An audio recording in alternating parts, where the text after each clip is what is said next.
In November of 2023, I stumbled upon a Kickstarter project that was not only a board game, which I love, but the contents were going to be drawn by one of the artists that I've been recently obsessed with, Sandara Tang. I couldn't have backed that project quicker. That project was Critter Kitchen by Cardboard Alchemy, and it just arrived at my house about a week ago.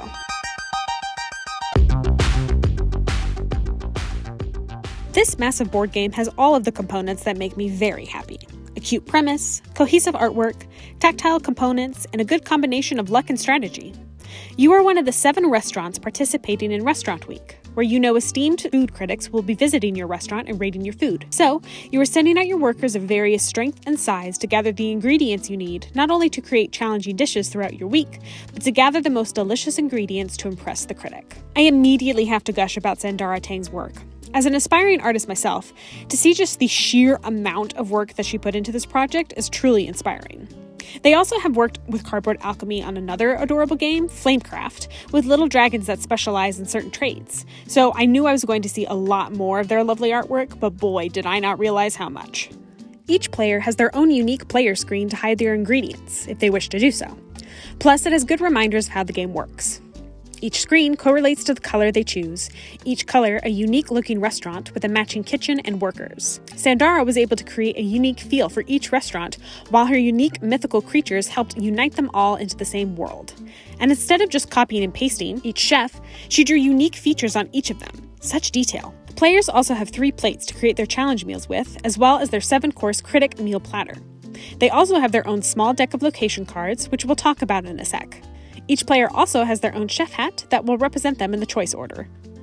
Players can also start with restaurateurs, hilariously familiar creatures that can grant you in-game bonuses, usually to help you with your challenge meals. Again, Sandara draws just enough recognizable traits to convince us these are their mythical creature counterparts. With the board game setup, the round marker, which in the deluxe edition is a cute pepper shaker, will be placed at the 1 shopping cart. A critic will be randomly chosen for the game, 3 random roomers will be placed face down in their corresponding spots, the first challenge meal will be revealed, and the various locations your chefs can visit will be placed at the bottom of the main board. They marked each location with a number on the back, which makes it easy to set up. You'll pull random ingredients from the bag, placing each token in a corresponding slot, except for the Midnight Merchant area. And you'll fill the Chef Academy with its first zoo chef. The critics each have different requirements that you can aim for to help you achieve victory points at the end of the game. Again, all of these critics were drawn by Sandara, showing off unique looks and personalities. Along with the ridiculous number of zoo chefs that are available for the game, Sandara designed and drew full-body art for. So much artwork. Zoo chefs are an extra worker that you can place out on the board if you've collected them from the previous round. And at the end of each round, whether or not someone took a zoo chef, that zoo chef will be replaced with a new one until round 7. After all ingredients are placed, players secretly choose which location each of the chefs will go to. Choosing where each chef will go will impact your choices for ingredients. The smallest chef is the fastest, but they can only carry 1 ingredient. Your medium chef is a little slower, but can carry 2 ingredients. Your large chef is the slowest, but can carry 3. Once everyone chooses, they will reveal their locations and place their chefs accordingly. This is where your chef hats come in. If multiple chefs of the same size are at the same location, depending on what color chef hat is the farthest right, they will get the first choice of ingredients. But as soon as the first pick is activated in that particular location, that chef hat moves to the bottom of the picking order. If it happens to occur again in the same round, but at a different location, that colored hat will get to pick first, and then will move down and so on and so forth. But again, only if 2 or more of the same size chefs are at the same location. And players start taking ingredients starting from the leftmost location, the soup truck. The soup truck is where players can pick up the bisque that is worth 3 points, only 1 is available per round, as many soups as their chef can carry, or in some cases, leftover ingredients from the previous round. If there is nothing left for the last chef to choose from, they automatically can get the amount of soups that their chef can carry at the soup truck. If there is nothing left for a chef at any other location, that chef can only get 1 soup. The next few locations are treated the same, starting with the smallest chef in picking order until all chefs at that location have taken the ingredients. Again, if multiple chefs are at the same place but can carry multiple ingredients, the first pick will take 1 ingredient, then the next chef in order will take an ingredient and go back and forth until the chefs get the available ingredients. When players get to the Midnight Merchant location, only then will random ingredients be pulled out of the bag to be placed onto the available slots. So, if your chef chooses to go to this location, they are taking a gamble of what ingredients will be available. If there are any ingredients left over at any location, whether because players didn't choose to go there or not enough chefs were there to take ingredients, the remaining ingredients will be brought to the Chef's Academy. Here, the chefs can choose to take ingredients or hire a zoo chef for the next round. They cannot do both, and only one zoo chef is available for each round. Each zoo chef has the same traits as your personal chefs, small, medium, or large with the matching carrying capacity, but zoo chefs have extra abilities that can help you get first pick or extra ingredients and much more. There are also rumor tokens that players can collect. Rumors are in-game objectives that all players can go for, but no one knows what these objectives are unless they get a matching rumor token to then pick up the card that matches the token. That player will look at the objective secretly and then place the rumor back face down, giving themselves an extra advantage for endgame scoring. After all locations have been visited, any remaining ingredients from the Chef Academy will then move over to the soup truck for the next round. The round tracker moves to the next round, a new zoo chef is added to the academy, replacing the previous zoo chef, taken or not. A new challenge meal is revealed, ingredients are then randomly added to each location again, and players secretly choose the location they want to head to. The third round's challenge meal, when revealed, activates an element of the game called Hold the Gravy, where the rightmost ingredient is covered, now not needed for this particular challenge meal, both making it a bit easier to achieve, but also possibly worthless points. At the end of the third round, players will then reveal their 3 challenge meals. Players do not have to go for every challenge meal, saving ingredients instead for the critic meal, but each challenge meal can help you achieve victory points.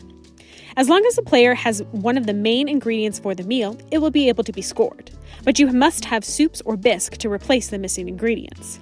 You can also have as many of the same ingredients as you want to stack points, but again, you need to have replacements for the other ingredients. All ingredients are self-explanatory, except for the spice tokens. Players can use a spice token to double the points of whatever ingredient you are using as long as the spice matches that ingredient. Unless you have the allspice, which is basically a wild card. Players will score their first 3 challenge meals. If any score 6 or above, players receive 1 victory point. 12 and over, 2 victory points, and 21 and over, 3 victory points. At the end of all this, players can only hold onto 5 ingredients in their fridge. So, players can hold on to high-point ingredients for the critic meal, but they just need to make sure that they have room in their fridge to do so by the end of the third round. Rounds will continue as usual, and at the end of the 6th round, players will then again score their challenge meals and be able to hold onto 10 ingredients for the final critic meal in round 7. At the end of the main board, players can see how the final critic meal and endgame will be scored. At the end of the 7th round, players will prepare their critic meal, only able to use 1 ingredient per course, along with 1 spice if they have it. There are no substitutions for the critic meal, so soups and bisques are not allowed. But players will compare how many leftover soups and bisques they have and gain a victory point for whoever has the most.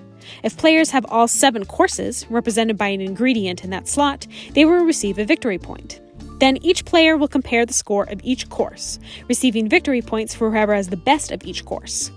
Then players will score their meal according to the rumors that were placed at the beginning of the game. Any other bonus scoring from players' restaurateurs or critic bonuses will be scored, and finally the players will total their score for the critic meal, counting up all the ingredients that they used for the meal, turning over their kitchen board to collect the corresponding amount of victory points based on their score. Whoever has the most victory points at the end of the game wins. Again, this game has such a cozy premise, along with lovely artwork from Sandara Tang, making every element of the game cohesive and fit the vibes. They do such a great job of creating creatures that are just friendly looking. The tactile ingredients and pieces that you can place on little plates and platters is so nice, and the absolute variety of the critics, zoo chefs, and rumors accumulates a ton of replayability. Plus, with the a la carte expansion that came with this edition, there are even more ingredients and objectives that your players can go to, seamlessly fitting in with the location boards, adding that much more variety to this already excellent game. I am very excited to play this game lots and lots. Plus, I get to admire Sandara's work with the additional stickers I received.